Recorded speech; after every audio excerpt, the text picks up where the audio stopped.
Napakagandang pagtanggap sa akin at pagtanggap sa aking pamilya. I have to confess, I normally do not get very nervous when I have to talk. Manila, Philippines, July 13th, 2026. The chandeliers of Malacañang Palace shimmered with a light that seemed almost cinematic. The air inside the grand reception hall was thick with anticipation, heavy with the weight of history. Outside, the nation waited. Inside, a young woman stood at the precipice of a moment she had never dared to imagine. Alex Eala had walked onto center court at Wimbledon and stared down the defending champion. She had saved set points, silenced a crowd, and carved her name into the history books. She had become the first Filipino to reach the fourth round of a Grand Slam singles tournament. She had climbed to a career-high world number 28. She had beaten Iga Swiatek, the six-time Grand Slam champion, on the most hallowed grounds in tennis. But nothing, absolutely nothing, had prepared her for this. Standing before the President of the Philippines, receiving a presidential citation, hearing words that validated every sacrifice, every tear, every hour of invisible labor that the world never saw. And then it happened. The tears came, unbidden, unstoppable, streaming down the face of a young woman who had never cried on the court, who had never shown weakness, who had always been the picture of composure. Alex Eala broke down. Not because she had lost, not because she had failed, but because, for the first time in her remarkable journey, she felt truly seen. The tennis world has seen her win. The tennis world has seen her fight. The tennis world has seen her rise from the cracked courts of Quezon City to the pinnacle of the sport. But what the tennis world witnessed at Malacañang Palace was something different. Something raw. Something human. This is the story of a champion who conquered Wimbledon, captured a nation's heart, and found herself overwhelmed by the very love she had inspired. Welcome to RallyVerse. July 12th, 2026. Ninoy Aquino International Airport, Manila. The terminal was overflowing with supporters waving Philippine flags and banners bearing Eala's name. This wasn't just a routine arrival. This was a hero's homecoming.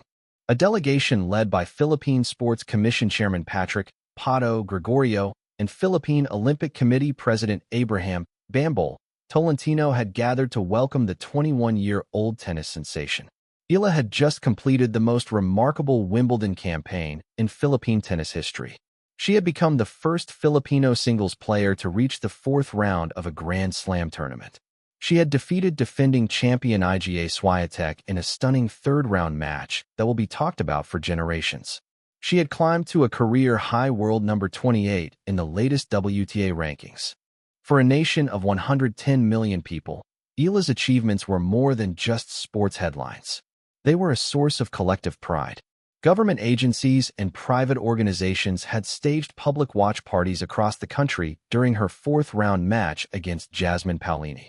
The entire Philippines had stopped to watch their daughter compete on the biggest stage in tennis. And now, she was home. But the homecoming was only the beginning. The following day, Eala would step into Malacañang Palace, the seat of Philippine power, to receive an honor that few athletes have ever received. A presidential citation.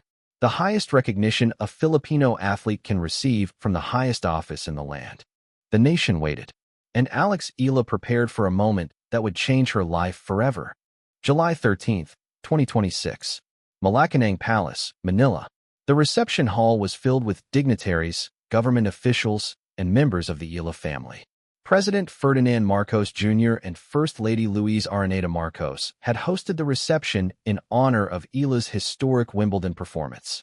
The atmosphere was electric, and at the center of it all stood a young woman who had conquered the tennis world but now faced her most daunting challenge yet, speaking before the President of the Philippines. Eala admitted she was unusually nervous. "I have to confess, I normally do not get nervous when I have to talk," she said, her voice betraying the emotion she was trying to contain. "But today is an exception. I'm pretty nervous." She had faced Iga Swiatek on center court with ice in her veins. She had saved set points and stared down the defending champion without flinching. But standing before her president, surrounded by the weight of her nation's expectations, she felt something she had never felt before. The vulnerability of being seen. Never in my wildest dreams would I have thought that I would be having dinner here at the Malacañang Palace next to you, and be receiving such kind and genuine words, Eala said. And then came the words that would break her. President Marcos rose to speak. He had watched her journey. He had followed her career. He had seen her grow from a 14-year-old girl chasing a dream in Spain to a global tennis phenomenon. And now, he was about to tell her what her nation truly thought of her. I'm a fan, so I'm gushing. I'm a real fan of yours, Marcos said. You have brought so much pride to the Philippines, to the Filipinos, and not only because of your success, but also because of the grace with which you handled that success. The words hung in the air. The young woman who had never cried on the court felt her composure begin to crack. President Marcos continued, his voice filled with genuine admiration. Because the way you play and the way you comport yourself makes us proud. Because you show the greatest, best qualities of Filipinos. So you remind us why we are a great race. He spoke about the moment she won at Wimbledon. After you won, we all cried. You know, this is Wimbledon. Wimbledon is about as high. There's no higher level of professional tennis than Wimbledon.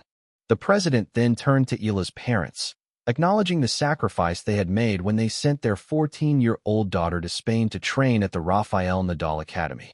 To see your girl off when she was 14 years old. I had to send my children to school when they were about that age, and I know how it feels. But yet you did it. And yet you did it because of your belief in Alex.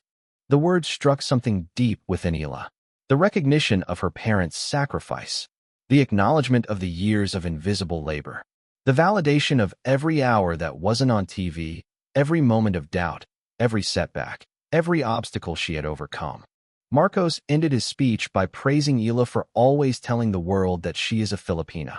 And the other thing that I have to mention is that you never fail to remind everyone that you are a Filipina. You never fail to do that. And then it happened. Eala stepped forward to speak. Her voice trembled. Her eyes glistened. The tears that she had held back for so long, through matches, through victories, through the weight of representing an entire nation, finally broke free. I feel very seen, she said, her voice cracking with emotion. Hearing that come from you, I feel like all the hard work that I've done is seen. All the hours that aren't on TV are seen and validated and appreciated. The words came from a place deeper than any tennis court, any ranking, any victory. They came from a young woman who had sacrificed her childhood for a dream, who had left her family at 13 years old to train in a foreign country, who had faced doubt, criticism, and obstacles at every turn. And now, standing in the palace, receiving the highest honor her nation could bestow, she finally allowed her. Eala composed herself, drawing strength from the very nation that had lifted her up. She looked at the president, at the dignitaries, at her parents who had sacrificed so much for her dream.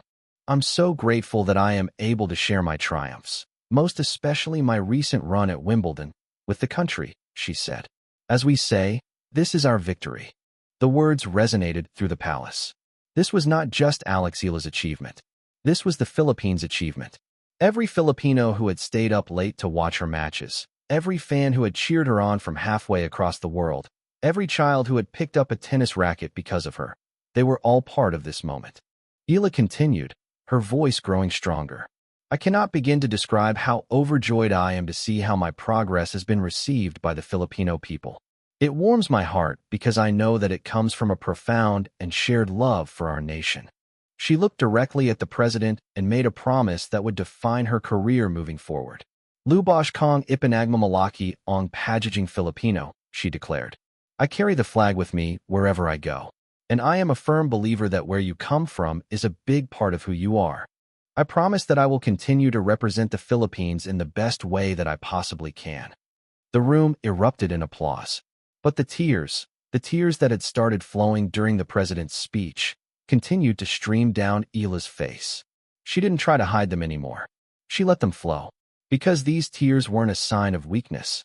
They were a sign of everything she had overcome. Everything she had achieved. Everything she had sacrificed. The Presidential Citation was presented to Eala in recognition of her historic achievements as the first Filipino woman to attain unprecedented success on the international professional tennis circuit. The citation commended her for her exceptional talent, perseverance, and unwavering determination, and for inspiring a new generation of Filipino athletes while bringing pride and honor to the country. But for Eala, the citation was more than just a piece of paper. It was validation. It was recognition. It was proof that the years of invisible labor, the hours of training that no one saw, the sacrifices that no one knew about, the doubts that no one heard, had all been worth it. After the ceremony, Eala presented the President and First Lady with signed tennis balls and caps, a small gesture of gratitude from a young woman who had received so much. Speaking to reporters afterward, Eala reflected on what the moment meant to her. "I feel very seen," she repeated. "All the hours that aren't on TV are seen and validated and appreciated." The tears at Malacañang Palace were not tears of sadness. They were tears of joy, tears of relief, tears of a young woman who had carried the weight of a nation on her shoulders and finally realized that she didn't have to carry it alone. From the cracked courts of Quezon City to the pristine lawns of Wimbledon.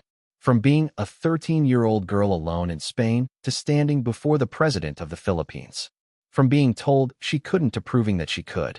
Alex Eala's journey has defied every expectation. And the tears she shed at Malacañang Palace were not just her tears. They were the tears of every Filipino who had dreamed of this moment. The tears of a nation that finally had a champion to call its own. Laban Lang. Always. And remember, on RallyVerse, we bring you the stories that define the sport, the drama, the emotions, the moments that change everything. Stay tuned for more.